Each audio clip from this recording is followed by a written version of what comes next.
أستغفر الله العظيم الذي لا إله إلا هو الحي القيوم وأتوب إليه. أستغفر الله العظيم الذي لا إله إلا هو الحي القيوم وأتوب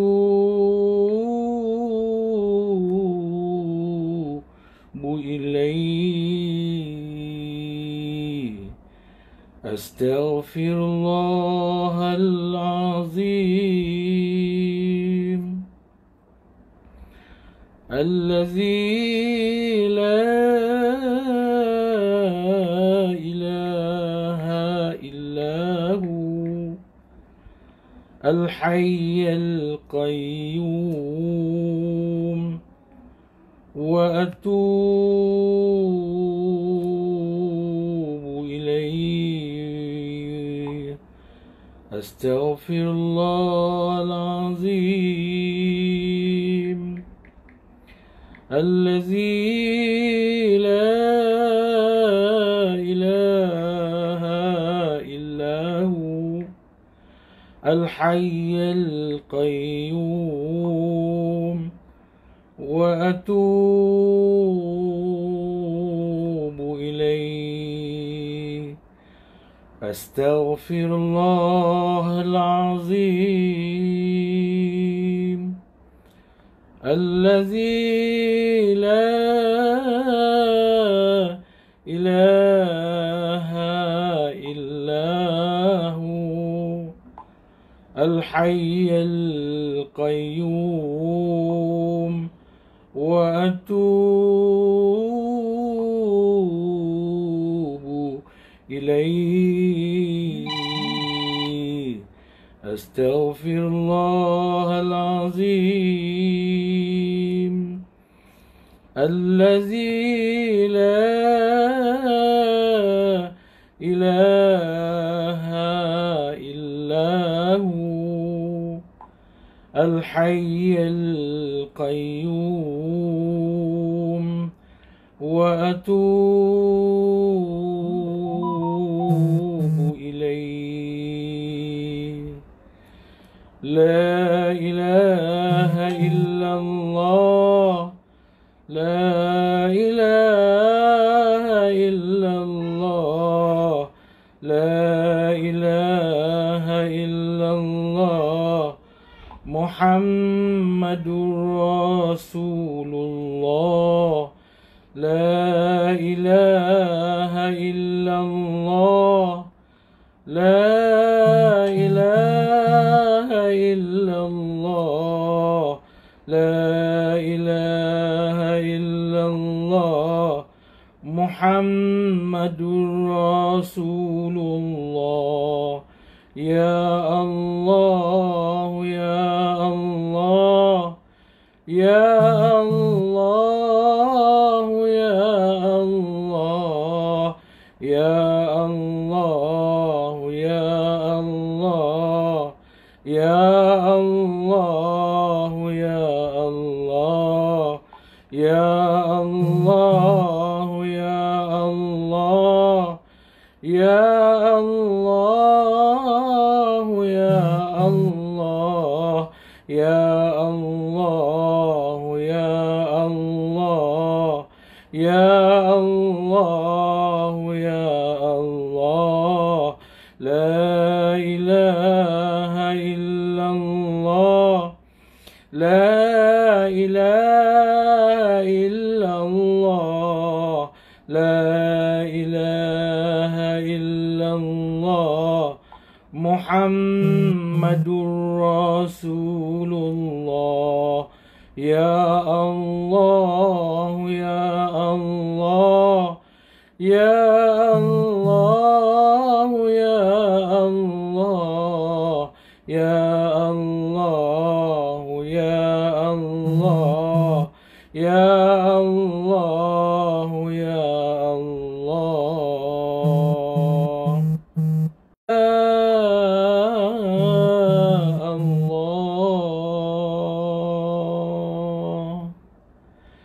ya Allah,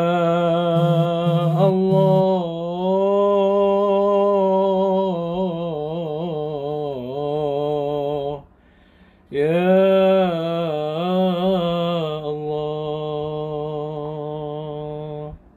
La ilaha illallah, la ilaha illallah, la ilaha illallah, Muhammadur Rasulullah. La ilaha illallah, la ilaha illallah, la ilaha illallah, Muhammadur Rasulullah.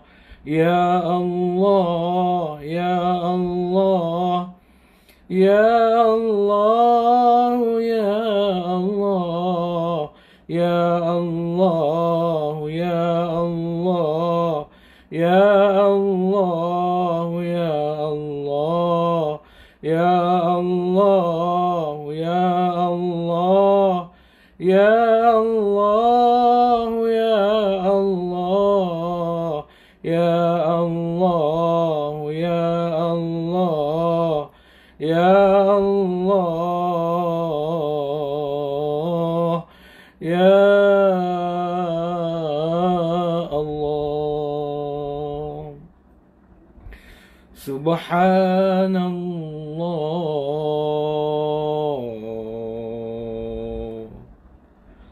walhamdulillah, wa la ilaha illallah, wallahu akbar. Subhanallah, walhamdulillah, wa la ilaha illallah, wallahu akbar. Subhanallah, walhamdulillah, wa la ilaha illallah,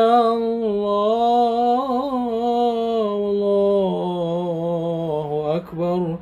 Subhanallah, walhamdulillah, wa la ilaha illallah, wallahu akbar. Subhanallah, walhamdulillah, wa la ilaha illallah, wallahu akbar. Subhanallah, walhamdulillah, wa la ilaha illallah, wallahu akbar. Subhanallah, walhamdulillah, wa la ilaha illallah, wallahu akbar. Subhanallah, walhamdulillah, wa la ilaha illallah,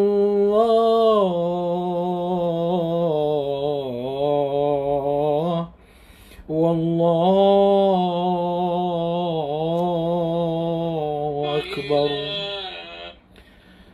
تبنا إلى الله ورجعنا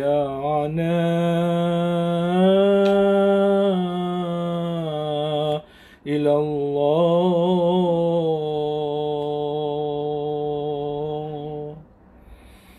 تبنا إلى الله ورجعنا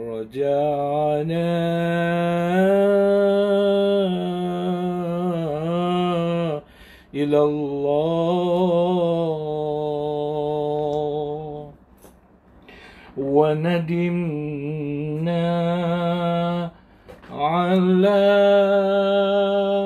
ما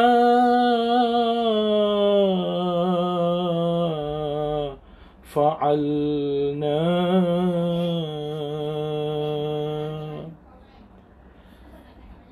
السلام عليكم ورحمة الله وبركاته بسم الله الرحمن الرحيم الحمد لله الذي أرسل رسوله بالهدى ودين الحق ليظهره على الدين كله ولو كره الكافرون أشهد أن لا إله إلا الله وأشهد أن محمدًا عبده ورسوله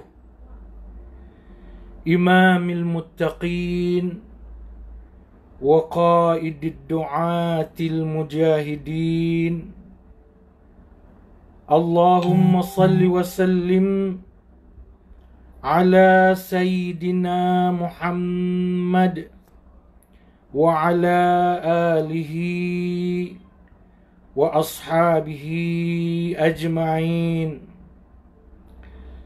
رب اشرح لي صدري ويسر لي أمري واحلل عقدة من لساني يفقه قولي الرحمن علم القرآن خلق الإنسان علمه البيان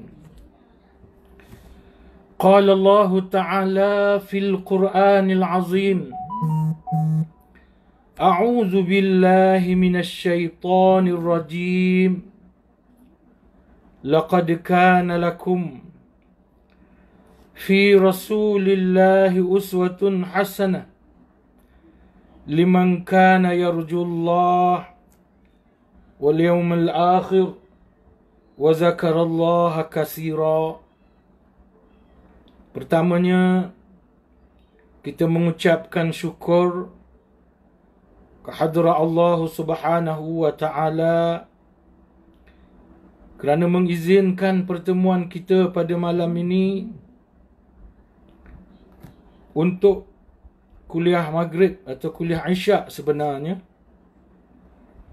bersempena dengan PKP COVID-19 ini yang pada malam ini dianjurkan oleh Surau Al-Ma'muriyah Pristana. Sebelum saya nak memulakan kuliah, tolong maklumkan kepada saya bahawa suara dapat didengar, volume baik. Sebut tolong maklumkan suara baik bagus ataupun dapat didengar clear, suara clear jelas begitu. Kerana saya bimbang kalau tak ada suara. Pada malam ini mula-mula kita akan melihat hadis-hadis Baharul Mazi dulu dalam 15 minit atau 20 dalam 20 minit. Kemudian kita akan menyambung pula dengan sambungan bacaan tafsir kita, untuk mengkhatamkan bacaan tafsiran surah At-Takasur sebenarnya. Dan pada malam ini kita nak menamatkan ayat 8 yang bersambung beberapa siri pertemuan, ya, kerana tafsiran ayat ni agak panjang oleh pelbagai versi penafsiran.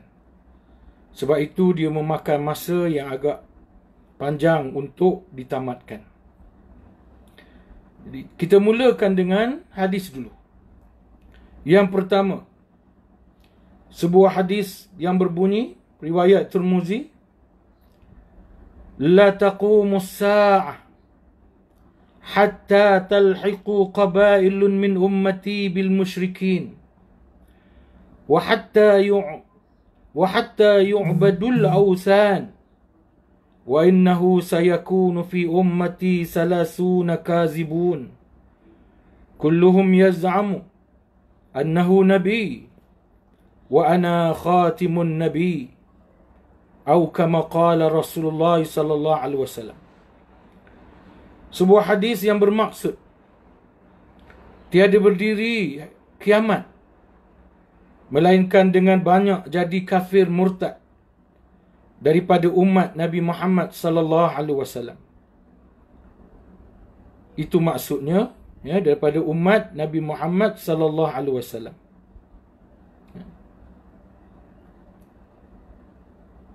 Sehinggalah mereka itu menyembah berhala-berhala. Dan di dalam umatku akan ada 30 pendusta.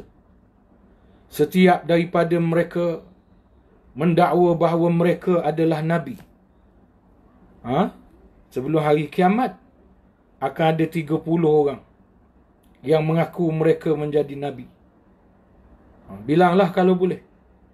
Ya. Di kalangan Melayu pun ada Nabi Melayu. Dakwaan. Ya, dakwaan. Da'iyah. Yang mengaku kononnya Nabi Melayu. Cikgu Kahar dulu kalau ingat. Ya.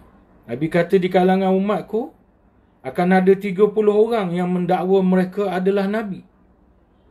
Dan aku ini adalah Nabi yang penutup. Kata Nabi. Dan tidak ada Nabi selepas daripada aku.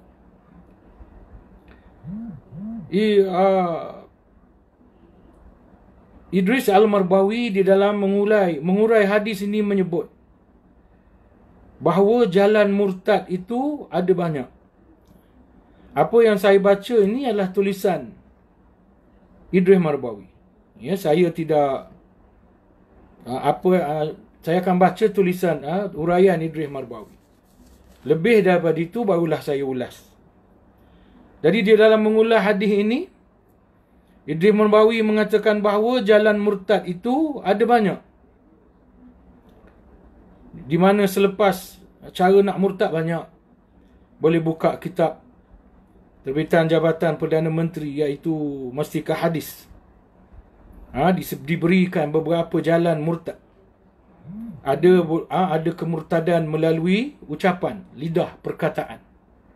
Ada berlaku murtad melalui keyakinan. Ya. Dan ada kemurtadan berlaku melalui perbuatan. Panjanglah. Dalam internet pun banyak dah tuan-tuan. Boleh search. Maknanya perkara-perkara yang membatalkan syahadah. Ini banyak dah dibincang, ditulis. Saya tidak berasa nak mengulasnya pada malam ini. Kalau berhajat, carilah sendiri. Ya. Jadi kata Idris Marbawi, jalan murtad tu, nak jadi murtad banyak jalan dia. Sebab tu kita kena jaga diri kita baik-baik. Jaga keyakinan kita, kepercayaan keyakinan kita berjaga.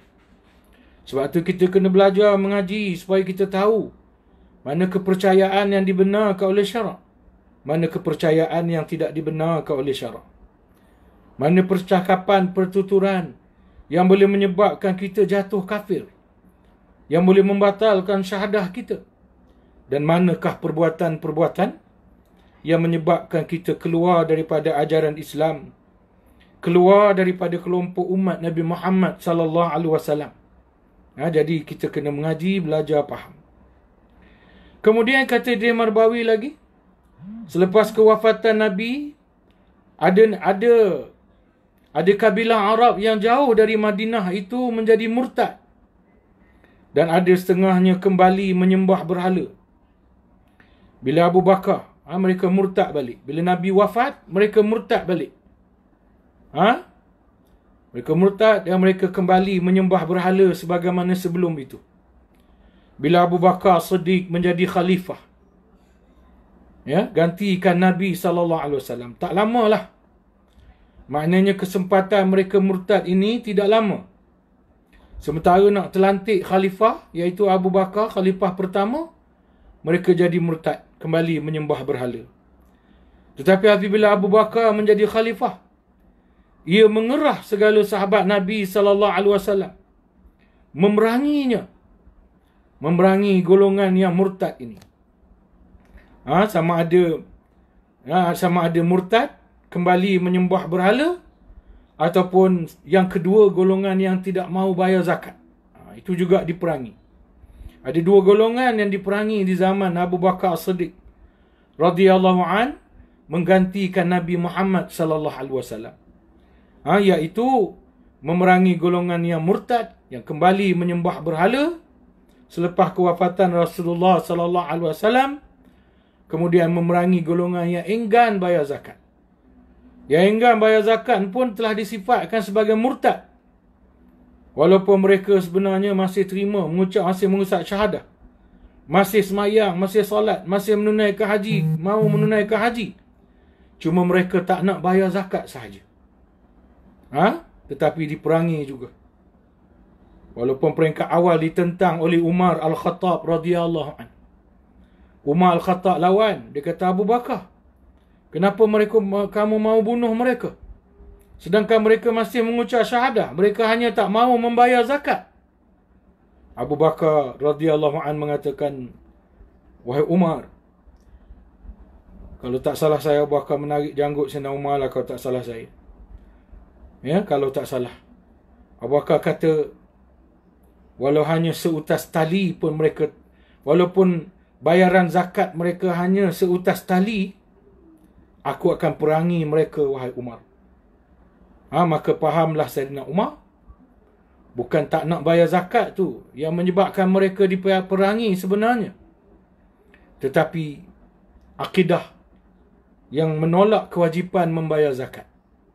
Walaupun mereka masih mengucap syahadah, beriman dengan perkara-perkara lain, tetapi mereka sudah tidak beriman dengan kewajipan membayar zakat.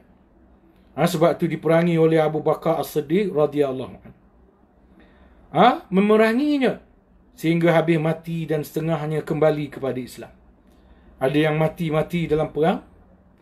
Ada yang kembali kepada Islam, kembalilah kepada Islam.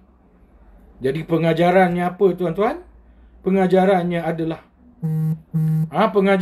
adalah supaya kita tak boleh membiarkan orang murtad. Dalam Islam, murtad adalah suatu jenayah. Ini tidak ada hubungan dengan hak kebebasan bersuara. Kerana la ikraha fid din, tidak ada paksaan dalam agama merujuk kepada orang bukan Islam yang belum masuk Islam. Orang bukan Islam yang belum masuk Islam tidak boleh dipaksa masuk Islam. Tak boleh letak senjata di tengkuk mereka. Senapang, pistol dihalakan ke kepala mereka supaya mereka masuk Islam. Tak boleh. Mereka perlu diberi kebebasan untuk memilih Islam ataupun tidak. Tetapi apabila mereka telah pilih Islam, kewajipan mereka mematuhi ajaran Islam, dan antara ajaran Islamnya ialah tidak boleh murtad. Murtad adalah satu jenayah dalam ajaran Islam. Ia suatu sistem keselamatan untuk agama Islam supaya tidak dipermain-mainkan. Kalau tidak, ramai orang masuk Islam keluar, masuk keluar, nak hina Islam. Nak hina Islam, nak kacau Islam, nak buruk-burukkan Islam. Dia masuk Islam, berarti dia keluar. Masuk Islam minggu depan keluar. Masuk Islam bulan depan keluar. Islam tak nak ini berlaku, nak masuk-masuk dengan betul, dengan keyakinan, tak nak masuk sudah. Sebab kalau masuk Islam, kamu akan bertanggungjawab dengan ajaran Islam. Tak boleh murtad. Ini dia. Jadi apa yang kita belajar di situ daripada hadis tadi ialah daripada huraian yang dibuat oleh Idris Marbawi adalah di mana kita tidak boleh membiarkan gejala murtad ini berleluasa. Kerajaan kena gunakan kuasanya sebagaimana Abu Bakar menggunakan kuasa pemerintahan untuk menghalang berlakunya gejala murtad. Abu Bakar sebagai pemerintah yang ada kuasa menggunakan kuasanya untuk menghalang berlakunya gejala kemurtadan dalam negara umat Islam pada masa itu. Kita pergi kepada hadis yang kedua, iaitu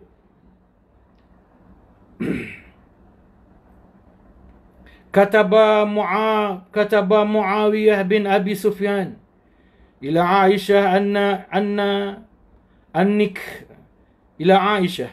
aniktubi li kitaban tawsini fihi wala tuksiri fakatabat salamun alayka amma ba'du fa inni sami'tu Rasulullah fakatabtu salamun alayka amma ba'du fa inni sami'tu Rasulullah sallallahu alaihi wasallam yaqul man iltamasa ridallahi bi sakhatin nas kafahu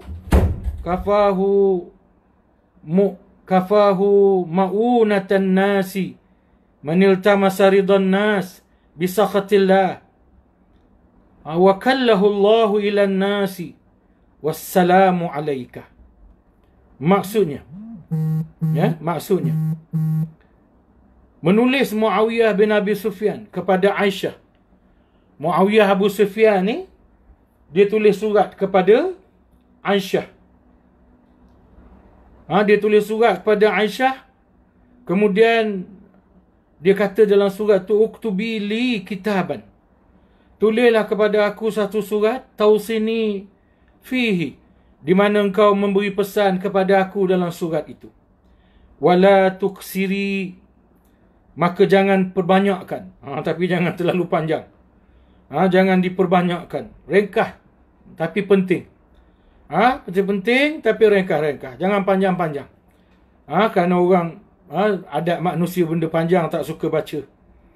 Fakatabtu salamun alaika, lalu aku tulis, kata Aisyah, aku beri salam, salam ke atas engkau. Amma ba'du, adapun selepas itu, sesungguhnya aku mendengar Rasulullah sallallahu alaihi wasallam bersabda, sesiapa yang mencari redha Allah dengan kemarahan manusia, maka Allah mencukupkannya akan tipu daya, tipu jahat manusia. Maknanya dia cari redha Allah dengan kemarahan manusia. Maksudnya dia buat satu benda yang orang marah, tapi benda tu Allah suruh. Jadi dia tak peduli orang marah ke orang tak marah ke, dia buat juga benda tu sebab Allah suruh. Dia tak peduli orang marah dia tak peduli dia tak popular. Allah janji dalam hadis ni, Nabi janji dalam hadis ni, kafahullahu ma'unatan nas, Allah akan pelihara dia daripada rancangan jahat manusia. Kan? Dia buat apa yang Allah suruh, lalu ramai marah dia. Bila ramai marah dia, merancang jahat untuk dia, tak apa, Nabi janji Allah akan selamatkan kita daripada perancangan jahat manusia kerana kita dimarahi, dibenci kerana melaksanakan hukum Allah. Wa manil tamassa, dan siapa mencari ridhan nas, keredaan manusia, bisakhatillah, dengan kemurkaan Allah, dia buat benda yang Allah marah, tapi dia nak bagi orang suka dia. Misalnya orang suka nak minum arak, tapi dia tak benarkan orang minum arak. Dia meminimumkan penjualan arak. Macam berlaku di Kelantan. Ketika PAS ambil perintah Kelantan sejak awal lagi, PAS tidaklah mengharamkan langsung arak di bumi Kelantan. Cuma PAS meminimumkan jumlah pengeluaran arak di Kelantan. Hanya sekadar nisbah orang bukan Islam yang nak minum arak di Kelantan. Jadi orang Islam, orang bukan Islam yang nak minum arak di Kelantan masih boleh minum arak. Lantas penjualannya diminimumkan. Maknanya buat apa Allah suruh. Walaupun manusia benci, apa berlaku? Apa janji Nabi? Janji Nabi, wakallahullah, maka engkau akan diwakilkan oleh Allah. Allah akan menjadi wakil kamu. Allah akan menjadi wakil kamu. Kita baca huraian dia lagi sedap. Kalau saya ulas sekarang, nanti orang salahkan saya. Jadi kita baca huraian. Apa yang saya baca ni, Idris Marbawi tulis. Menulis surat yang mengandungi nasihat itu bagus dan terpuji. Sama ada kita minta orang nasihat kita, atau kita tulis untuk nasihat orang lain, itu bagus dan terpuji. Ada orang suka tulis dalam Facebook, dalam Twitter, nasihat-nasihat, kata-kata nasihat, itu terpuji. Teruskanlah. Tak ada siapa marah, tak salah. Kalau ada orang kata belagak, menunjuk, nak tunjuk baik, itu salah. Itu bergantung pada niat. Kalau niat kita ikhlas, baik. Kita tulis nasihat untuk orang dalam Facebook, dalam Twitter atau di mana-mana, dalam WhatsApp. Itu satu yang terpuji, yang bagus dan terpuji dalam Islam. Kemudian kata dia, Marbawi lagi meminta nasihat dari orang alim. Guru-guru dan orang-orang yang berakal juga bagus dan terpuji. Beliau nak minta nasihat ni pula, kalau kita nak minta, adab pula minta nasihat. Adab minta nasihat, minta kepada orang yang benar, yang boleh, yang layak beri nasihat. Macam Abu Sufyan. Siapa tadi? Muawiyah, dia minta nasihat bila dia jadi khalifah, jadi Amirul Mukminin, dia minta nasihat pada Aisyah. Aisyah tu Ummul Mukminin, ibu segala orang beriman. Aisyah tu juga perawi hadis yang paling banyak dari kalangan keluarga Nabi dan di kalangan para sahabat radhiyallahu anhum. Jadi dia minta nasihat pada orang yang baik, yang bagus, yang betul. Jadi kita kalau nak minta nasihat, mintalah daripada orang yang betul. Jangan minta nasihat dengan orang yang tak betul. Orang yang minta nasihat agama hukum daripada orang yang tak faham hukum. Rosak kita. Jadi kata Idris Marbawi, meminta nasihat dari orang alim, guru-guru dan orang-orang yang berakal juga bagus dan terpuji. Jadi kita kena pilih. Orang yang kita nak tanya, kita kena pilih. Ditegah menuntut keredaan manusia dengan kemurkaan Tuhan. Ini dia. Sebagaimana disebut hadis tadi. Ditegah menuntut keredaan manusia dengan kemurkaan Tuhan. Kita nak orang suka kita buat apa yang Tuhan marah. Kan macam dalam negara demokrasi ni. Kita perlu popular untuk dapat undi. Jadi untuk pastikan kita dapat undi yang banyak, kita buat apa yang orang suka, walaupun apa orang suka tu Allah tak suka. Ini dilarang. Lalu Idris Marbawi beri contoh. Ni bukan contoh saya beri. Ini contoh yang diberikan oleh Idris Al-Marbawi. Apa dia kata?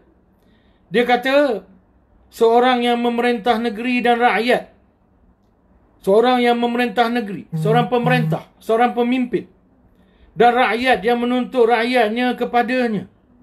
Apa suatu kehendaknya berbetulan dengan apa yang ditegah oleh Allah. Dia memerintah negara. Tiba-tiba rakyat dia minta sesuatu yang Allah larang dia daripadanya. Rakyat dia minta nak berjudi. Rakyat dia minta nak berjudi. Sedangkan Allah suruh haramkan judi. Kalau arak tadi tuan-tuan masih boleh jual kepada orang yang bukan Islam. Pemerintah Islam maknanya wajib menyediakan bekalan arak yang cukup untuk diminum oleh orang bukan Islam dalam negara Islam kalau mereka nak minum. Tapi judi ni tak boleh. Orang Islam tak boleh, orang bukan Islam tak boleh berjudi. Sebab apa arak? Arak boleh minum seorang-seorang. Pasal apa arak boleh, orang bukan Islam boleh minum arak? Sebab arak ni boleh minum dalam rumah seorang-seorang. Tak kacau orang, mabuk. Mabuk tak kacau orang. Tapi judi tak boleh main seorang-seorang. Judi, dia mesti nak main dengan orang lain, melibatkan orang lain. Jadi dia kata seorang pemerintah negeri dan rakyatnya menuntut rakyat yang menuntut rakyatnya kepadanya apa suatu kehendaknya berbetulan dengan apa yang ditegah Allah. Maka lalu diteruskan oleh pemerintah itu akan rakyatnya. Pemerintah tu pun ikut kemahuan rakyat dia. Sebab dia nak undi. Sebagai yang dilarang oleh Allah. Pada benda tu Allah larang dia. Supaya dapat lebih kepujian dan baik sebutan daripada rakyatnya. Rakyat puji dia, suka dia, akhirnya undi dia, menang dia. Atau dengan sebab dapat beberapa banyak harta daripada rakyatnya. Ataupun dengan mengikuti kehendak rakyat yang bercanggah dengan Allah tadi. Dia dapat duit banyak. Nanti, kata Idris Marbawi dalam mengurai hadis ini, Allah akan jadikan rakyatnya berlaku jahat terhadap si pemerintah. Ini dia. Ini janji Rasulullah SAW. Kita ikut kehendak rakyat, walaupun dalam perkara maksiat, walaupun dalam perkara yang jahat, mungkin dalam masa yang dekat, rakyat suka kita. Percayalah, sampai masa rakyat akan benci kita. Ni kena faham. Bila seorang pemerintah ikut kehendak rakyat, walaupun Allah murka, walaupun Allah benci, walaupun benda jahat, walaupun dalam masa singkat, rakyat suka, tapi dalam masa yang tempoh tertentu, Nabi janji, Allah akan jadikan rakyat dia benci dia dan akhirnya humban dia. Nanti Allah akan jadikan rakyatnya berlaku jahat terhadap si pemerintah tadi. Bersalahan pemerintah negeri yang menuntut keredaan Allah dengan menjalankan sebagai yang disuruhnya. Jikalau marah orang-orang dan rakyat dengan sebab meluluskan sebagai apa yang disuruh Tuhan itu, nescaya Tuhan peliharakan daripada fitnah dan perancangan tipu daya rakyat. Ini terbalik pula. Terbalik. Dia buat apa Tuhan suruh, padahal rakyat marah. Dia hukum rakyat tak salat. Dia hukum rakyat yang mendedahkan aurat misalnya. Rakyat marah, orang marah, golongan liberal marah.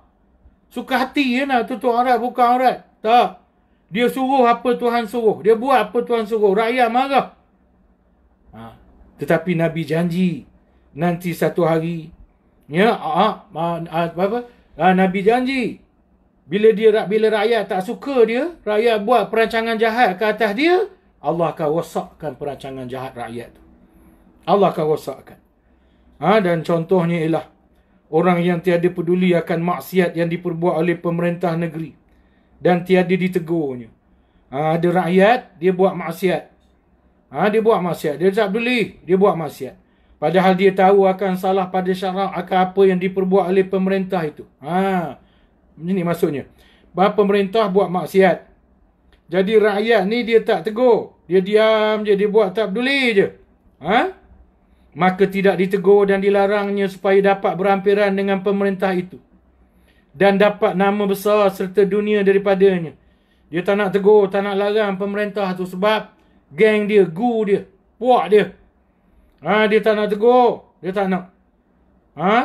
Bila kerajaan baru, peringkat awal membenarkan kilang arak beroperasi di musim PKP atas kesilapan barangkali, marah dia.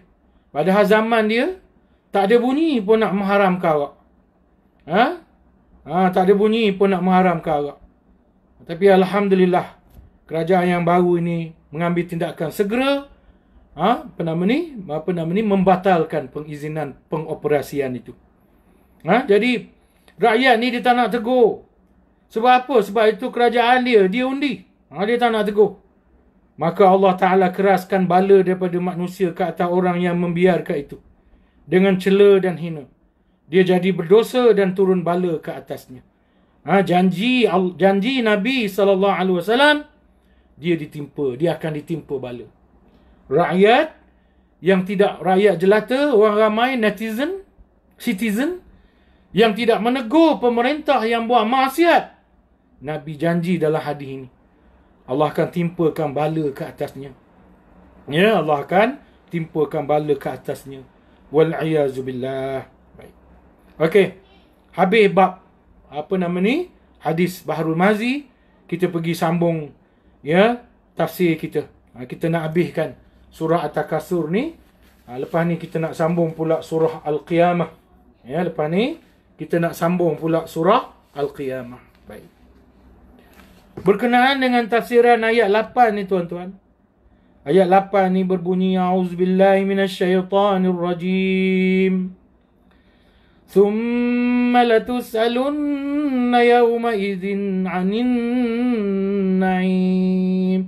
Tu ayat 8. Di mana ayat ini bermaksud Allah Ta'ala mengatakan bahawa di hari kiamat nanti, selepas kita dihimpun di padang mahsyar, selepas dihimpun di padang mahsyar, dihisab, dihitung, pada masa itu antara isi penghisaban dan penghitungan kita adalah ditanya tentang nikmat-nikmat yang Allah telah kurniakan kepada kita. Dapat cara mana dan kita gunakan bagaimana. Dan perkara ini sebenarnya dah diulas panjang. Saya dah membaca tafsiran Ibnu Katsir. Saya juga telah membaca tafsiran Baghawi. Dan saya telah membaca kalau tak salah saya 3 daripada tafsiran Qurtubi. Qurtubi membawakan 10 penafsiran. An-Na'im tu apa dia? Nikmat yang nak dihitung tu apa dia? Kalau ulama-ulama tafsir lain, dia bagi secara umum. Dia sebut secara umum, dia bawa hadis, kadang-kadang dia simpulkan secara umum. Tapi Qurtubi dia membariskan 10 pandangan yang mengatakan apakah nikmat yang akan dihitung oleh Allah Subhanahu wa ta'ala itu. Iaitu yang pertama, sikit saya dah baca, tapi saya sebut sepintas lalu sahaja, iaitu nikmat al-amnu was-sihah. Al-amnu was-sihah. Bukan amnu. Ini bukanlah amnu. Tak apalah. Amnu tu dah okey dah sekarang ni. Ini al-amnu was-sihah. Iaitu amnu tu ialah keamanan, kesejahteraan dan sihat. Sihat tubuh badan kita, sihat kesihatan. Aman ni tuan-tuan, nikmat yang perlu kita syukurkan. Saya sebut banyak kali. Pertama, mensyukuri nikmat ni, guna nikmat tu untuk lebih dekat dengan Allah. Yang kedua, kita mensyukuri nikmat dengan membanyakkan ibadat bernisbah nikmat yang kita terima. Nikmat aman. Apa cara kita guna nikmat aman? Mensyukuri nikmat aman, iaitu membanyakkan ibadah. Kita aman, boleh banyak ibadah. Boleh mengaji kat masjid. Masjid surau buat kuliah, boleh mengaji. Pergi masjid, pergi mengaji. Tengah aman ni, tengah tak ada COVID-19. Pergi masjid mengaji. Sekarang Tuhan dah tarik. Tak usah kata kuliah pengajian. Solat pun dah tak boleh di masjid, di surau. Tak boleh, jin je boleh sekarang. Ada satu masjid di Jordan tu. Tak betul tidak? Rasanya betul lah. Video bagaimana sebuah masjid, pintu berkunci. Ada video merakam. Ada bunyi hari Jumaat. Ada bunyi orang mengaji. Orang mengaji, orang solat dalam masjid tu. Padahal masjid tu berkunci pintu dia. Jadi tengah aman. Aman tu nikmat. Tengah aman. Tak nak pergi masjid. Tak nak pergi surau mengaji. Dah jadi macam ni. Baru rindu, baru teringat. Jadi nikmat aman tu. Dan begitu juga nikmat sihat. Nikmat sihat ni saya dah ulas banyak kali dah tuan-tuan. Kemudian yang kedua, dia ulang balik sihat. Nikmat sihat dia ulang balik. Yang pertama tadi sebut. Yang kedua dia sebut sihat balik. Nikmat yang perlu akan ditanya oleh Allah. Kemudian dia sebut al-faragh, kelapangan masa. Sekarang ni kita diuji. Nikmat aman ditarik oleh Allah. Kita dalam keadaan tidak aman. Kita tidak boleh keluar rumah suka hati kita. Tidak aman. Kerana ada ancaman virus COVID-19. Tapi kita ada satu nikmat yang diberi berlebihan oleh Allah. Iaitu nikmat lapang. Lapang sungguh masa kita tuan-tuan. 24 jam di rumah. Saya kalau bukan musim COVID-19 ni, pukul 10 pagi dah keluar. 9.30 dah keluar. Ada harinya pukul 2 dah keluar. Balik pukul 10 malam, 11 malam, 12 malam, 1-2 pagi pun ada. Banyak di luar daripada di rumah. Sekarang ni Tuhan tarik nikmat aman. Tetapi Tuhan kekal dan tambah nikmat kelapangan masa. Apa kita nak isi dengan lapangan masa ni? Isi main game. Isi dengan banyak main game. Sesekali main game tak apa. Sesekali menonton TV tak apa. Biar banyak mengaji, biar banyak salat, biar banyak zikir, doa. Nonton TV tu sekali-sekali. Main game tu bila kita penat, letih, lesu, jemu, beribadat. Ni kita kena faham. Kadang-kadang, bayanglah tuan-tuan, dalam keadaan kita diuji Allah pun, banyak main game. Dalam keadaan kita diuji oleh Allah, banyak nonton movie.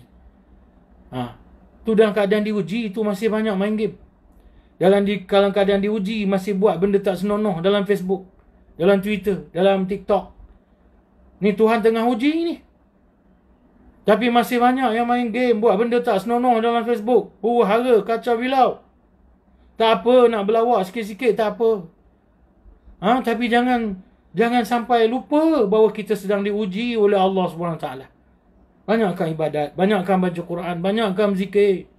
Inilah masanya masa kita lapang. Kemudian yang ketiga disebut al-idraku bihawasis sam'i wal basar. Kata Qurtubi yang menyebutkan ini ialah Ibnu Abbas. Apa dia?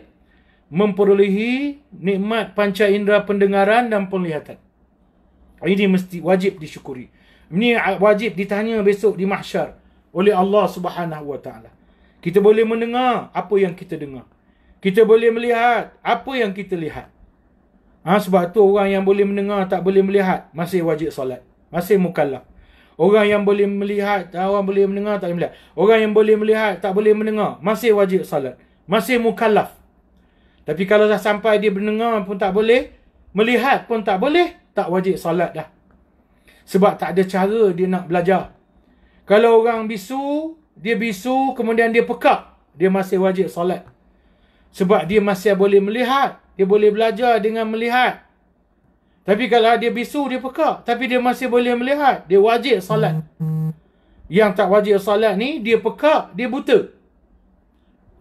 Dia pekak, dia buta. Dan pekak buta ni selalunya bisu. Sebab dia boleh bercakap. Dia boleh bercakap bila dia mendengar. Dia tak boleh dengar, dia pekak. Jadi dia nak bercakap apa? Jadi orang yang pekak sekaligus buta, tidak wajib salat, dia tidak mukallaf. Jadi orang yang ada penglihatan, ada pendengaran, dia wajib mensyukuri nikmat ini. Dia akan ditanya besok di hadapan Allah. Banyak pada apa kita guna telinga ni? Dengar apa? Banyak dengar ceramah ke? Dengar lagu, nyanyi, hiburan? Mata ni banyak tengok apa? Banyak tengok Al-Quran ke? Banyak tengok TV, cerita hiburan dan sebagainya. Besok ditanya, dihitung oleh Allah Subhanahu wa taala. Kemudian yang keempat. Yang keempat tuan-tuan. Bergerak pula nota ni. Yang keempat, mana dia tadi nota tu? Allahu Akbar. Ni dia. Yang keempat, ni dia. Nikmat yang akan ditanya oleh Allah Ta'ala di hari akhirat nanti ialah malazul ma'kuli wal mashrub. Iaitu merasa kelazatan makan dan minum. Dia makan dan makanan tu benda lazat-lazat. Dia kenyang sampai puas. Sebab tu Nabi Muhammad dalam hadis yang kita jumpa, dia makan buah kurma. Kurma tu pula ada 3 jenis. Kurma al-busri, kurma yang baru masak segar, kurma rutab yang dah matang masak, kurma basah, dan kurma satu lagi tafwiz ke apa dipanggil, saya tak ingat istilah dia, kurma mentah. Minum pula air sejuk, makan pula daging kambing kalau tak salah saya. Ujungnya Rasulullah kata inilah nikmat yang akan ditanya oleh Allah Subhanahu wa taala nanti. Sebab apa? Makannya sampai kenyang, syiba'. Kemudian makanannya sedap, lazat. Sebab tu ada perbahasan, saya nak cuma ingatkan je, takut kita lupa. Kalau yang dah dengar sebelum ni takut lupa. Yang ada juga mungkin yang belum dengar, belum pernah dengar sebelum ni. Ya, ada perbahasan kata kalau makan setakat hilangkan lapar, itu tak ditanya Allah. Kalau makan roti tanpa kuah, tak ditanya oleh Allah. Roti keras. Kita makan roti yang keras, kasar, murah lah, tanpa kuah, tu Allah Ta'ala tak tanya, hanya sekadar nak mengalah perut saja. Tapi kalau makan roti lembut-lembut, sedap-sedap, itu baru ditanya. Dia ada perbahasan. Sebab itu disebut malaz, kelazatan makan, malazul ma'kul. kelazatan makan tu, wal mashrab, wal mashrub, dan kelazatan minum tu. Jadi bila kita makan benda mewah lah. Jadi macam kalau gelandangan tu, dia jumpa roti di tong sampah, dia makan roti kat tong sampah tu, Tuhan tak tanya. Ataupun orang miskin makan nasi dengan garam, itu Tuhan tak tanya. Pakai baju yang dah koyak-koyak, jumpa tepi jalan, lusuh, itu Allah tak tanya. Kalau pakai baju mewah, Allah tanya. Baju mahal, Allah tanya. Kalau makan benda mahal-mahal, Allah tanya. Makan pizza, Allah tanya. Tapi kalau pizza yang gelandangan jumpa dalam tong sampah tu, baki-baki tu, gelandangan tu makan pizza baki tu, itu Allah tak tanya. Ni contohlah. Sebab tu antara yang akan ditanya oleh Allah ialah al-malazul ma'kuli wal mashrub. Kelazatan pada apa yang dimakan dan pada apa yang diminum. Berkata demikian Jabir bin Abdullah Al-Ansari, dan hadis Abi Hurairah yang juga yang menunjukkan ke arah apa yang disebutkan oleh Jabir bin Abdullah Al-Ansari ni, tuan-tuan. Lepas tu perkara kelima yang akan ditanya oleh Allah, annahu al-ghada'u wal-'asha'. Ini berkata Hasan, iaitu makan tengah hari dan makan malam. Ada pula dia kata makan tengah hari, makan malam. Kalau kita comparekan dengan keterangan-keterangan lain, maksudnya makan kenyang lah tu, makan lazat dan kenyang. Makan tengah hari, malam yang lazat, puas dan kenyang. Shiba', asyab'u, yashba'u, sampai tahap kenyang, puas.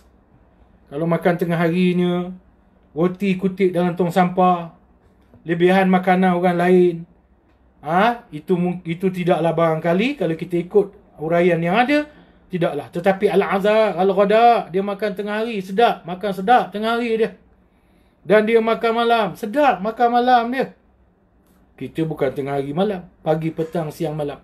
Makan pagi, lepas tu ada kudapan, lepas tu makan tengah hari, lepas tu cicipan, lepas tu minum malam, lepas tu makan malam, lepas tu minum malam, safapan. Safapan. Dah kudapan, cicipan, safapan lah kot. Umpamanya. Ini makan pagi, makan tengah hari dengan malam. Allah akan tanya kita besok. Apatah lagi kalau makan pagi, petang, siang, malam. Sehari 6 kali, 5-6 kali makan. Tentu ditanya oleh Allah Subhanahu wa ta'ala.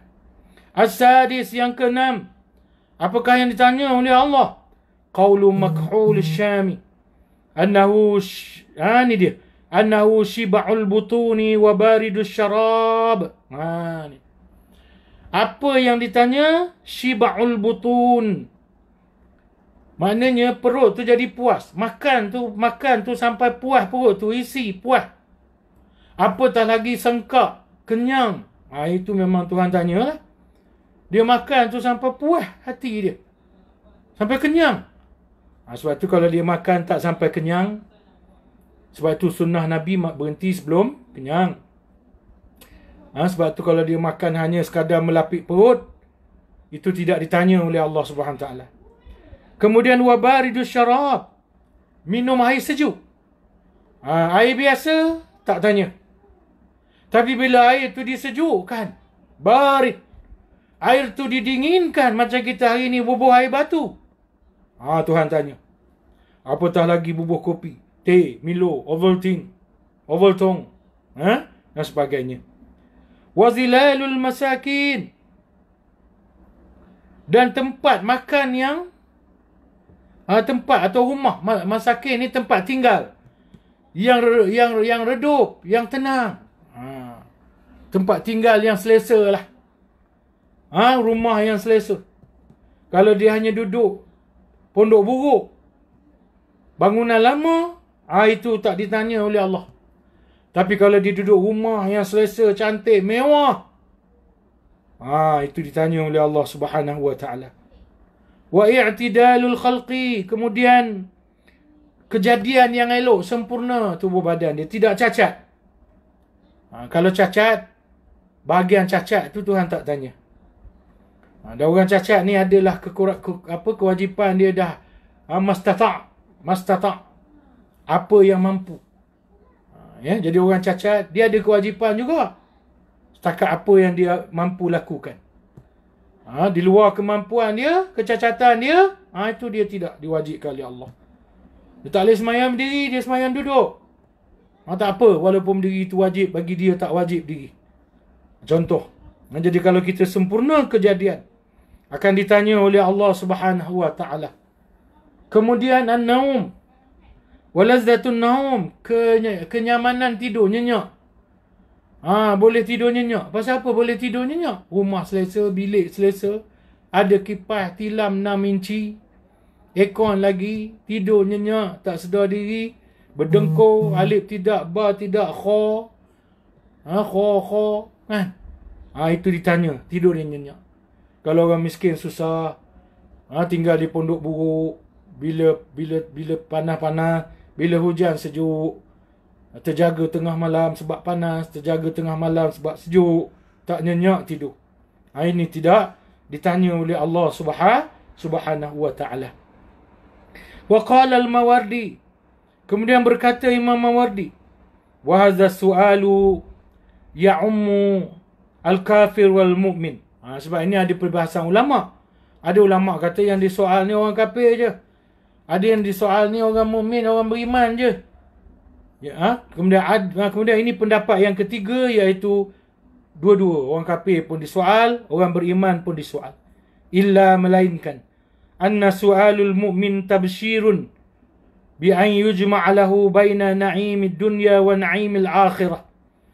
Ada pun orang beriman, dia ditanya sebagai berita gembira kepada dia. Sebab apa jadi berita gembira? Soalan-soalan yang ditanya kepada orang beriman ini bertukar menjadi berita gembira. Kenapa menjadi berita gembira? Yajma'u lahu bainan na'imud dunya wa na'imil akhirah. Sebab dia terhimpun baginya nikmat dunia dan akhirat. Di dunia dia dapat nikmat. Oleh kerana dia menggunakan nikmat dia untuk lebih dekat dengan Allah. Dia mensyukuri nikmat itu dengan antaranya membanyakkan ibadah. Akhirnya dia dapat pula nikmat di akhirat, di syurga. Dia dapat berita gembira sebab dia telah menjalankan tugasnya mensyukuri nikmat Allah. Ketika Allah memberikan dia nikmat di atas dunia dahulu, dan sekarang di akhirat dia akan dapat nikmat lagi, malah lebih besar daripada nikmat yang Allah berikan dia di dunia dulu.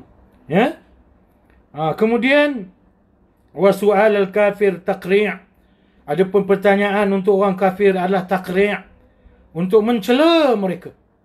An qabala na'imad dunya bil kufri, kerana mereka menemukan nikmat dengan kekufuran dan maksiat. Orang beriman tadi dia dapat berita gembira, soalan-soalan itu dah bertukar jadi berita gembira sebab dia menghubungkan, menyelaraskan nikmat yang Allah beri masa dunia dulu dengan ibadat kepada Allah SWT. Tapi orang kafir, mereka dihina, dikeji dengan soalan-soalan itu, kerana mereka menghubungkan nikmat yang Allah beri kepada mereka di dunia dengan kekufuran. Nikmat yang ada tu mereka menambah kekufuran mereka, menambah sifat degil mereka terhadap perintah Allah SWT. Nikmat yang Allah beri itu menambah kemaksiatan mereka terhadap Allah Subhanahu wa ta'ala. Begitu perkataan Imam Al-Mawardi. Wa qala Al-Qushairi, kemudian berkata pula Imam Qushairi. Qurtubi menyalin pula perkataan Imam Qushairi. Wal jam'u bainal akhbar anna al-kulla yus'alun. Dan menghimpunkan setiap berita-berita itu, riwayat-riwayat itu, bahawasanya semuanya ditanya. Jadi ini pendapat satu lagi yang Al-Qushairi ni dia pendapat dia samalah macam pendapat Mawardi tadi, bahawa semua ditanya. Orang beriman pun ditanya, orang kafir pun ditanya, tetapi bentuk pertanyaan tu adalah berbeza. Suasana soalannya adalah berbeza. Walakinna su'al al-kuffari tawbikh. Kata Qushairi lagi. Dia ulah pula. Dia kata, tetapi soalan untuk orang kafir ni ialah taubikh, soalan untuk mengeji, mencaci. Li'annahu qad taraka syukr. Sebab apa dikeji, dicaci? Taraka syukr. Sebab mereka tinggalkan syukur di atas dunia dulu. Bukan tinggalkan anak nama syukur, bapa nama syukur, suami nama syukur. Tidak. Mereka meninggalkan kesyukuran. Iaitu membanyakkan ibadah kepada Allah. Kerana berasa berterima kasih dengan nikmat yang Allah beri. Dan juga menggunakan nikmat untuk lebih dekat kepada Allah. Mereka tidak gunakan nikmat untuk jadi lebih dekat dengan Allah, malah lebih jauh. Dan mereka tidak menambah ibadat kepada Allah kerana merasa bersyukur atas nikmat yang Tuhan kurniakan. Di akhirat nanti mereka ditaubih, dicaci, dimaki dengan soalan-soalan. Wa hadzal na'imu fi kulli ni'mah.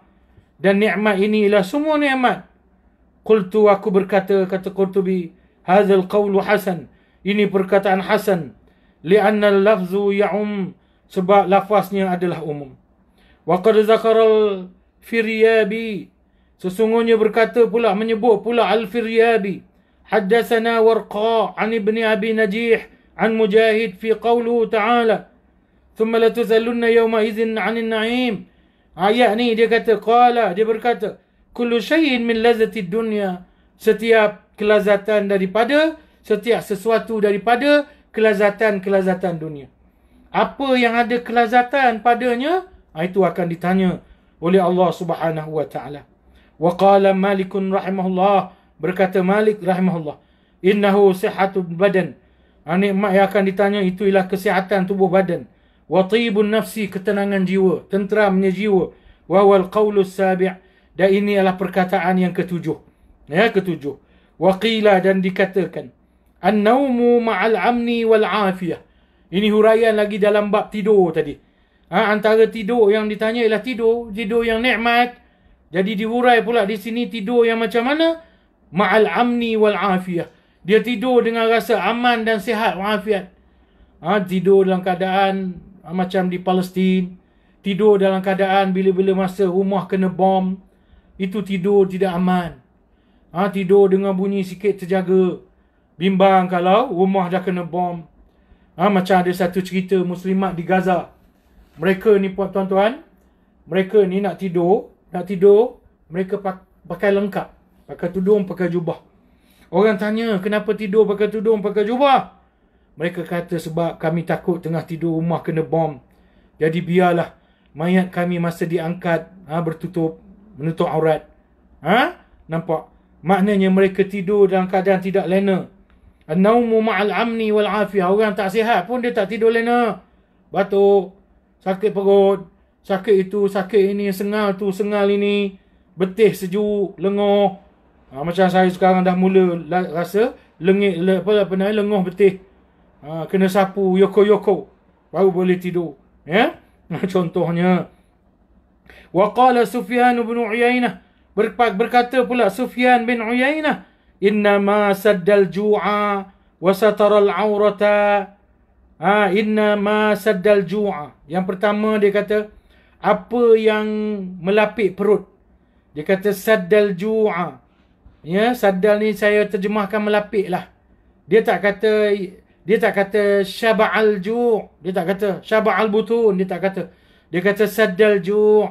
Dia kata melapik perut. Dia tak kenyang. Dia tak puas makan. Makan pun tak sedap. Ada-ada je nasi dengan ikan kering. Nasi dengan garam. Jadi melapik perut. Wasataral aurah min khashinit ta'amin wal libas.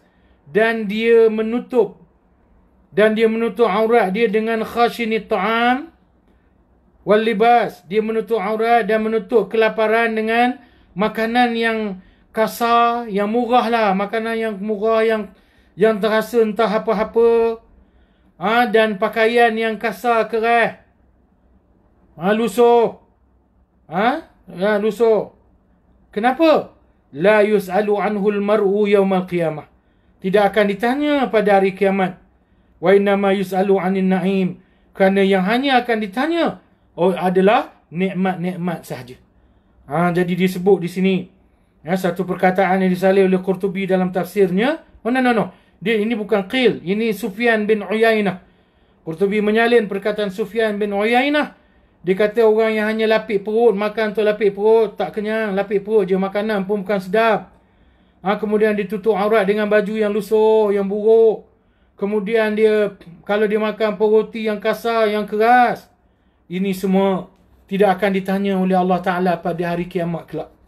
Sebab apa? Wa innama yus'alu 'anil na'im. Dan yang hanya akan ditanya adalah nikmat sahaja. Qala wa dalilu 'alaihi anna Allah Ta'ala askana Adam al-jannah. Dan dalil atas perkara tadi, apa yang disebut oleh Sufyan bin Uyainah dan juga mana-mana ulama yang menyebut perkara yang sama terlalu banyak sebelum ini, berdalilkan antaranya pada firman Allah, innalaka alla taju'a fiha wa la ta'ra. Ayat yang ditujukan kepada Nabi Adam alaihissalam. Wa annaka la taz'amu fiha wa la tadha. Antara kalau dalam surah Taha disebut wa annaka la taz'amu fiha wa la tadha. Dan sesungguhnya engkau juga tidak akan dahaga dalam syurga itu, tidak akan merasa panas matahari. Jadi syurga tu dikatakan nikmat. Kenapa? Sebab syurga tu kalau makan bukan kerana lapar, makan kerana nak seronok. Itu syurga. Sebab tu disebut makanan syurga ni buah-buahan. Disebut buah-buahan. Sebab apa? Benda macam tambahan je. Benda orang kata, kalau bahasa sekarang panggil apa? Apa nama ni, pencuci mulut. Pencuci mulut. Apa? Sanitizer. Sanitizer itu pencuci tangan kan. Apa nama ni, pencuci mulut lah. Pembuka selera dan sebagainya. Dia bukan makanan basic, asas. Sebab apa? Dalam syurga tak lapar. Kalau makan dalam syurga tu makan main-main sebenarnya. Tu nikmat. Itu sifat nikmat. Innaka la taju'a fiha. Engkau wahai Adam tidak akan rasa lapar di dalamnya, dan kau tak akan telanjang. Maknanya engkau ada pakaian. Jadi pakaian yang disediakan dalam syurga tu kemewahan. Bukan pakaian sekadar tutup aurat ada. Sebab tu nikmat itu ialah apa yang lebih daripada keperluan. Fakanat hazil asya' al-arba'ah. Maka adalah 4 perkara ini, iaitu apa dia? Dia kata 4 perkara ni tadi. Ma yasiddu bihil ju'. Apa yang melapik perut, yang sekadar menghilangkan kelaparan. 1. Ma yadfa'u bihil atash. Apa yang menghilangkan dahaga. Dia tak sedar, tak nikmat, tapi dia hilang dahaga je lah. Boleh hilang dahaga. Wa ma yastakinnu fihi minal harri. Apa yang boleh menenangkan dia daripada kepanasan. Dapatlah dia berlindung bawah pondok buruk. Tak panas. Wa yasturu bihi auratah. Dan apa yang dapat menutup auratnya, baju lusuh, seluar buruk. 4 perkara. Saya ulang balik. Apa makanan yang sekadar melapik perut. Tidak puas, tidak kenyang. Tidak kenyang, tidak puas, tidak sedap. Dan apa yang menghilangkan kedahaga. Tidak manis, tidak lazat, tidak segar. Dan apa yang dapat menghilangkan berteduh daripada panas. Pondok buruk misalnya. Dan apa yang dapat menutup aurat. Pakaian-pakaian lusuh. Apa dia kata? Li Adam alaihi salam maknanya tidak akan dihitung dan dihisap oleh Allah Subhanahu taala. Li Adam alaihi salam bi itlaq la hisab alaihi fiha li'annahu la budda lahu minha. Sebab apa? Benda-benda ni benda asas, basic. Benda asas, kena makan. Kalau tak makan nanti mati. Makan sekadar lapik perut. Tapi kalau makan sampai kenyang, sampai sengkak, itu nikmat. Walaupun makan sampai sengkak itu dilarang. Dahaga minum air yang sedap-sedap, lazat-lazat, itu nikmat, tidak dilarang. Tapi itulah nikmat yang Allah akan tanya. Dan duduk rumah yang mewah-mewah, itu nikmat. Allah akan tanya. Dan pakai baju mahal-mahal, kasut mahal-mahal, Allah akan tanya. Qultu, aku berkata, wa nahwa hadza zakarahul Qushairi Abu Nasrin. Ada ini jugalah, di pihak inilah Qushairi berkata apa yang saya telah baca tadi. Qala inna mimma la yus'alu anhu al-'abdu libasan yuwari sawatahu. Sesungguhnya daripada apa yang tidak ditanya daripadanya. Al-'abdu, seorang hamba itu, libasan. Ini perkataan Qushairi lagi. Inna mimma, daripada apa yang la yus'alu, tidak ditanya anhu daripadanya. Al-'abdu, seseorang hamba itu, libasan, pakaian, yuwari sawatahu, yang hanya sekadar menutup auratnya. Tidak mewah, tidak lembut, tidak itu, tidak ini. Hanya sekadar menutup aurat. Kasar kainnya, lusuh kainnya, buruk dah.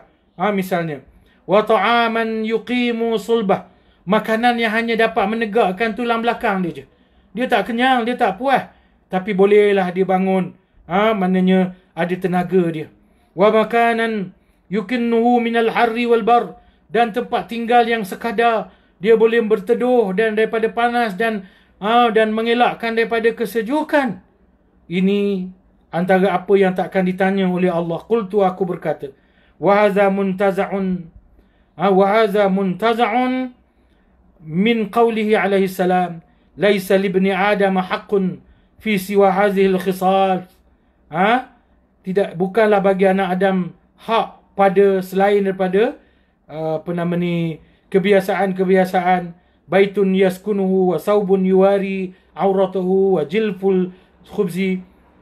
Maknanya apa yang Allah takkan tanya ialah rumah yang tempat sekadar untuk dia berlindung, baju yang dia sekadar tutup aurat dia. Rumah bukanlah rumah mewah, rumah selesa bukan, sekadar boleh berlindung je. Baju pun bukanlah mewah mahal, tapi baju nak tutup aurat je. Wajilful khubzil wal ma', dan roti yang kasar, roti dan air yang kasar. Roti kasar, roti yang kasar, roti lembut, halus, mahal. Itu kena tanya. Macam gardenia tu kena tanya tu tuan-tuan. Gardenia tu roti lembut tu. Kena tanya misalnya rasanya lah kot. Besok. Tapi roti yang kasar, keras sebab dia murah. Sebab tu dia murah, dia kasar, dia keras. Bukan sedap pun. Makan sebab lapar je. Itu takkan ditanya. Air saja, air kosong saja. Itu takkan ditanya oleh Allah. Kharrajahu Tirmizi, mengeluarkan hadis yang baru kita baca ni ialah Imam At-Tirmizi rahimahullahu ta'ala. Sikit je tuan-tuan, saya habiskan lah kemudian waqala, Allah tertolak pula ke atas ni. Kemudian waqala ta'ala, berkata, kemudian waqala, mana tadi?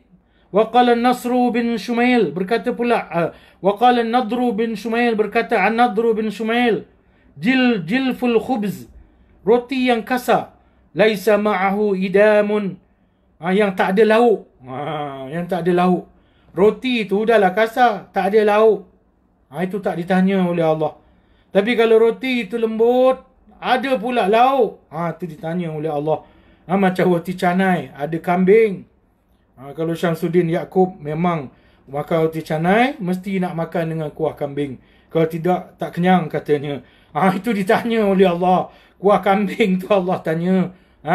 Bila makan roti dengan kuah kambing tu Allah tanya. Wa qala Muhammad bin Ka'b an-Na'im, Muhammad bin Ka'ab pula kata an-Na'im, nikmat tu apa dia? Huwa ma an'ama Allahu alaina bi Muhammad. Maknanya nikmat yang didatangkan dengan Nabi Muhammad sallallahu alaihi wasallam, iaitu nikmat Islam. Betul lah tu. Nikmat yang paling besar adalah nikmat Islam yang kita kena jaga, pelihara supaya ia makin kuat kukuh dalam hati kita. Hari bertambah kuat Islam kita. Bukan hari bertambah lemah Islam kita. Wa fit tanzil, dan dalam kitab At-Tanzil disebut, laqad manna Allahu 'alal mu'minina idz ba'atsa fihim rasulan min anfusihim. Sesungguhnya Allah telah memberikan nikmat pada orang-orang beriman apabila dia membangkitkan di kalangan mereka Rasulullah. Ini disebut dapat kita lihat dalam ayat 164 surah Ali Imran. Wa qala Al-Hasan aidan wa Mufaddal, dan berkata Al-Hasan, huwa takhfifus syara'i, antara nikmat Allah juga ialah memudahkan syariat. Takhfifus syari', meringankan syariat. Wa taysirul Quran, dan mempermudahkan Al-Quran. Mempermudahkan syariat tu apa tuan-tuan? Macam contoh taubat. Orang Yahudi kalau nak taubat, cara taubat dia bunuh diri. Diri ramai-ramai dekat tengah padang, Tuhan gelap, pegang pisau, saling tikam-nikam. Siapa mati, matilah. Siapa hidup, hiduplah. Itu taubat zaman dulu. Zaman kita tak ada dah nak kena bunuh tikam. Cukuplah dengan keinsafan yang bersih dalam hati kita. Allah meringankan syariat. Wa taysirul Quran, memudahkan Quran. Qala Allah Ta'ala, wa ma ja'ala alaikum fid din min harajin. Allah Ta'ala tidak menjadikan ke atas kamu agama itu sesuatu yang menyukarkan kamu. Wa qala Ta'ala, dan firman Allah Ta'ala, wa laqad yassarna al-Qur'ana lizikr fahal min muddakir. Sesungguhnya kami telah memudahkan Al-Quran itu bagi kamu, peringatan itu bagi kamu untuk diingati. Adakah kamu di kalangan orang-orang yang lupa? Qultu, aku berkata, wa kullu hadhihi na'im, semuanya adalah nikmat, wa kullu hadhihi ni'amun, semuanya adalah nikmat. Fayus'alul abdu anha, ditanya manusia karenanya, hal syakara zalika am kafar, adakah dia mensyukuri nikmat-nikmat itu atau dia mengkufurinya? Wal aqwalul mutaqaddimatu azhar, dan perkataan yang terdahulu itu adalah lebih zahir. Wallahu alam. Sekian tafsir Qurtubi. Ada sikit lagi tuan-tuan kesimpulan daripada tafsir Mukhtasar. Tafsir Mukhtasar, dia ni ringkas-ringkas je. Dia menyimpulkan keseluruhan surah. Dia menyimpulkan keseluruhan surah. Apa dia kata tuan-tuan? Thumma la yus'alunnakumullahu fi dhalikal yawma amma an'ama bihi 'alaikum min-as-sihhah wal ghina wa ghairihima. Dia tafsir ayat 8 tu dengan mengatakan, kemudian Allah Ta'ala akan tanya kamu pada hari itu, hari kiamat itu, daripada nikmat-nikmat yang dia telah turunkan kepada engkau dengannya, daripada kesihatan tubuh badan, wal ghina, daripada kekayaan dan selainnya. Dan antara faedah surah-surah ini ialah ayat-ayat dalam surah ini ialah khatarat tafakhuru wa tabaha bil amwali wal aulad, iaitu bahaya memperbanyak-banyakkan harta benda. Berlumba-lumba memperbanyakkan harta benda ni adalah bahaya. Satu. Jadi kena ingat, benda tu bahaya. Benda tu boleh, tapi bahaya. Mengumpul-ngumpul harta yang banyak, tak haram, tidak haram. Boleh, tapi bahaya, kena faham. Khatara tafakhur wa tabaha bil amwal wal aulad. Memperbanyak-banyakkan harta itu tidak haram, boleh, tapi bahaya. Ni kena faham. Bila bahaya, kita kena jaga-jaga. Al-qabru makanun ziarah. Kubur itu tempat ziarah yang dia sekejap je. Lepas tu nanti kena pindah. Yantaqilu minhun nas ila daril akhirah. Kemudian dia akan dipindahkan ke hari akhirat. Kubur tu pun tempat sementara. Kemudian nanti pindah ke akhirat. Kemudian yaumul qiyamah yus'alun nasu annin. Hari kiamat itu ditanya kepada manusia daripada nikmat-nikmat yang Allah berikan pada kita di dunia ini. Al-insan, manusia, majbul, diciptakan dengan tabiat ala hubbil mal. Manusia ni memang lahir-lahir dah dia ada suka harta tu, dah ada dalam hati dia. Sebab tu kita tak payah ambil kursus belajar untuk suka harta. Tak payah, dah ada dalam hati kita. Yang kita kena berusaha bertarbiah diri kita supaya berjaga-jaga, berhati-hati dengan harta. Itu yang kita kena ajar, didik jiwa kita. Sebab kita dilahirkan menyukai harta. Semua manusia lahir suka dengan harta. Sebab tu tak payah tarbiah diri untuk suka harta. Tarbiah diri untuk menahan diri daripada harta, tidak begitu cinta dan sayang ke harta, dan mengambil harta sekadar yang perlu. Akhir sekali At-Tanwir mengatakan, ayat 8 ni bermaksud anin na'imil ladzi khawwaltumu fid dunya falam tashkurullah alaihi wa kana bi batarukum. Dan adalah kamu dengannya sombong.